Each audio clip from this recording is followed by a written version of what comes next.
ఈరోజు చంద్రబాబు నాయుడు కుప్పంలో పర్యటించనున్నారు. ఇక మరింత అదనపు సమాచారం అందించడానికి మా కరెస్పాండెంట్ కిరణ్ సిద్ధంగా ఉన్నారు.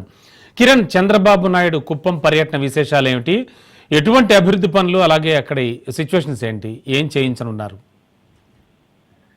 ఏదైతే రాష్ట్ర ముఖ్యమంత్రి చంద్రబాబు నాయుడు 2 రోజులు కుప్పం పర్యటనలో భాగంగా ఈ రోజు 6 గంటల ప్రాంతంలో కుప్పంకి చేరుకుంటారు. అయితే సాయంత్రం 6 గంటల 30 నిమిషాలకు శాంతిపురం హెలిప్యాడ్ వరకు, అదే తొమ్మిది హెలిప్యాడ్ వద్దకు చేరుకుంటారు. అక్కడి నుంచి నేరుగా శాంతిపురం మండలంలోని శివపురం వద్ద ఉన్న తన సొంత ఇంటికి 7:30 విమానంలో చేరుకుంటాడు. అక్కడే ఆ ఏరియాకి సంబంధించి డెవలప్మెంట్ అథారిటీ అడ్వైజరీ కమిటీతో కూడా సమావేశం కానున్నారు. అయితే రాత్రిపూట ఆ ఇంటిలోనే సీఎం ముఖ్యమంత్రి చంద్రబాబు నాయుడు దంపతులు కూడా బస్ చేస్తారు. అనంతరం రేపు ఉదయం ఉదయం 11 గంటలకి సొంత ఇంటి నుండి ఆర్టీసీ బస్ స్టాండ్ వైపు బంగారు కుటుంబాలకు సంబంధించిన లబ్ధిదారులతో మాట్లాడతారు.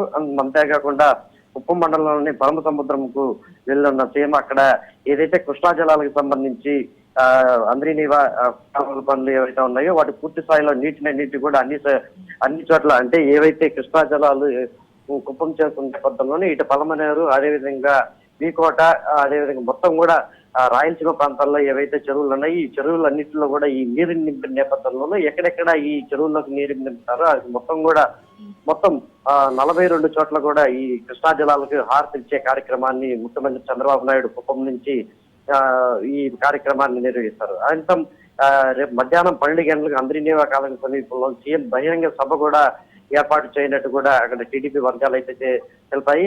అంతేకాకుండా మధ్యాహ్నం 2 గంటలకు కుప్పంలోని పరిశ్రమలకు ఏర్పాటుకు సంబంధించి, అదేవిధంగా వివిధ పారిశ్రామికవేత్తలతో ఎంఏలు కూడా కుదుర్చుకునే కార్యక్రమం కూడా జరుగుతుంది అనేసి ఇప్పటికే పార్టీ వర్గాల నుంచి అందుతున్న సమాచారం అయితే ఉంటుంది. మరోపక్క సాయంత్రం 4 గంటలకు అక్కడే, అంటే కుప్పంలోని ఆ బహిరంగ సభలో పాల్గొంటారో అక్కడికి సంబంధించిన చాలా వరకు, అంటే మనం చెప్పుకున్నట్టు ఏదైతే అభివృద్ధి కార్యక్రమాలకు సంబంధించి శంకుస్థాపన కావచ్చు, ఇలాంటి కార్యక్రమాలన్నీ కూడా రేపు, అంటే 2 రోజుల పాటు జరగనున్న ముఖ్యమంత్రి చంద్రబాబు నాయుడు కార్యక్రమంలో భాగమని చెప్పుకోవచ్చు. అయితే ముఖ్యంగా కృష్ణా జలాలకు సంబంధించి అంటే చిట్ట చివరి అంటే పరమ సముద్రం దగ్గర ఉన్న ఈ కాలువకి లాస్ట్ అని చెప్పుకోవచ్చు కృష్ణా జలాలు చేరుకోవడం. అయితే అక్కడి నుంచే ఈ హారతి కార్యక్రమాన్ని రాష్ట్ర ముఖ్యమంత్రి చంద్రబాబు నాయుడు చేపట్టనున్నారు.